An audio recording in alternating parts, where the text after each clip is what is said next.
6 Minutes Season 5. The Season of Unknowingness. The final chapter of the 6 Minute sequel. There are kids in this world who are different. Special. One of them found us. And became family. But her time ran out.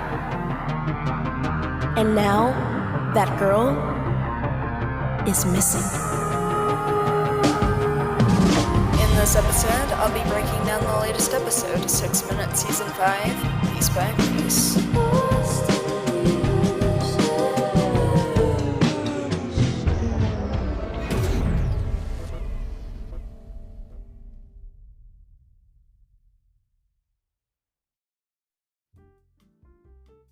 Hey, Review Pulp listeners, it's your Landon Mueller.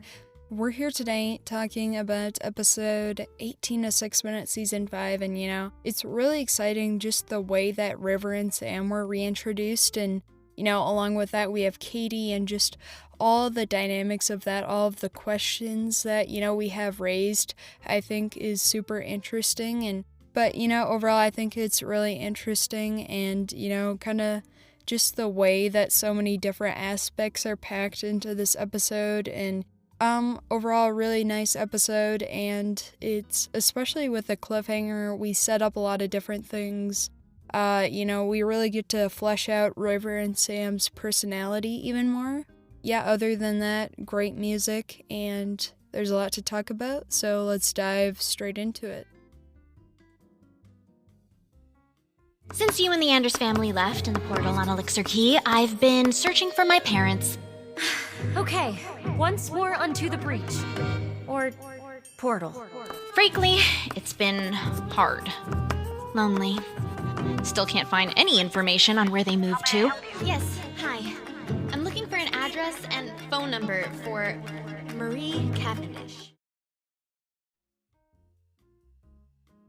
We have someone like Katie who's been through everything, and she's kind of that bridge of time, and she has that information about kind of what went down with the portal, and will she kind of explain to River and Sam what's going on. I also love the concept of the letters, and we kind of hear in a later clip of like how she started working this job as Madame Fortuna, which I think is super funny, and I love how we can kind of use this, and I think this is the best possible way to reintroduce Katie, and it's definitely something Katie would do.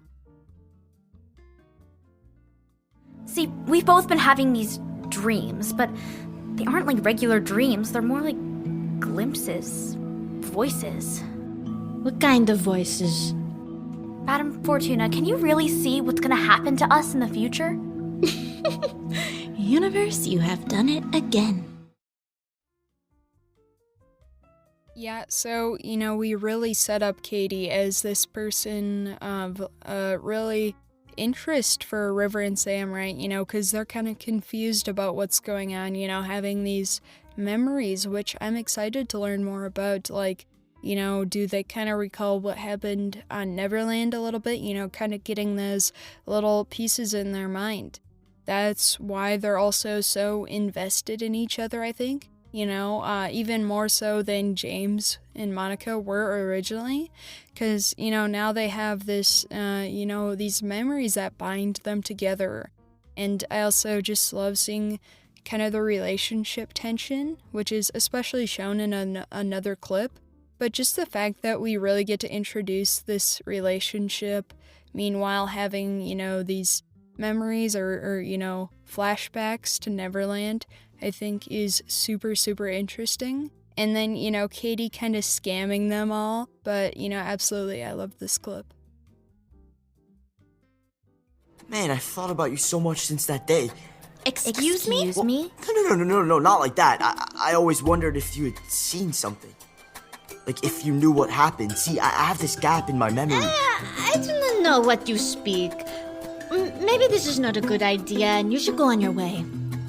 Will you do it for $40? Monica, that's all your money. I think Jess said this on Rewind of like getting used to them saying James and Monica because, we've heard them call each other River and Sam a bunch of times, I think is awesome. And, I love just the fact that, we have Katie being Madame Fortuna and it's super interesting. And, we obviously know that she knows a lot of information. I think is really, really interesting. But I really love this clip, and I think in general it's really nice to see kind of, the relationship of River and Sam and, some of that jealousy Sam shows towards the start of the clip. And I really am excited to see that romantic, tension like I had mentioned. I think it'll be really interesting to see how they grow and get closer to each other because obviously, as we know, James and Monica make an amazing couple. The accent that Katie pulls off, I think it's so awesome, but it's really great. Your mom knows how to get things done. Dr. Solstice, what are you doing? Dr. Anders, you shouldn't be down here. Is this your son? His name is Penn. Penn. My name is Dr. Anders. Where does this portal go? We can't hear you right now. And then we have Dr. Solstice who is using her son, which is hard and is hard to think about the fact that, he's being taken advantage of once again. And we had heard Penn talk about in, I think, season 4 of like, he never wants to be used again. And he didn't trust his mom any longer. And I think it's almost a redeeming trait. You can hear the fear in Dr. Solstice's voice.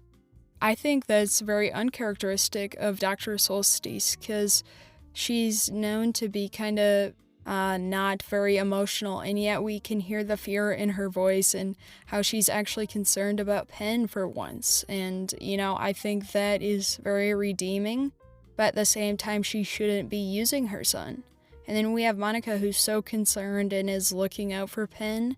And I think it's a really interesting way to kind of set up tension between Monica and Dr. Solstice, whether they'll kind of argue about what's going on. You just touched the water and it didn't recede. What does that mean? Penn's portal is thinning the membrane between here and the world below. It's open to us. Mom? Monica! Yeah, I think it's always interesting when we use the portal as really a plot device, right? Because it's a very mystical thing of like, how does, this water work and, how does the portal play a role in it? And just the idea that, and this is all stemming from season 4, the river of time and making that a physical river. And, we set up a lot by, Holiday being able to go through the portal. And I think it's a really, really interesting concept. But I also love, Jude here and just, kind of his interest in it all and the fact that, he is willing to work with Holiday in order to get back to Brinley. And I think this clip does a really, really good job, kind of just showing both ends of the picture. What is happening with the portal? Brinley, stand back from the glass. How do I talk to the room? Red button! Mom, can you hear me? Cyrus? You have to get out of the lab. Get away from the portal. But someone is calling to me. Mom, stay back. Gosh, I love Cyrus here, and he shows so much bravery, right? He's kind of saying, Mom, step back, Brinley, step back, trying to protect his family. And that really is the person that is Cyrus. He's a protector figure. He's, kind of acting as almost a father figure for Brinley here in a sort of way, just being that role model who's willing to protect Brinley in spite of all odds, and his mother. And, he's very frightened by the situation around him. But at the same time, he's willing to make that sacrifice in order to protect his family, protect Brinley. And I think that really shows the person that is Cyrus. That's what you call a rough landing. The future comes crashing through your tent. No way. Who are you? Hi, guys. Looks like I connected with the wrong version of my mom.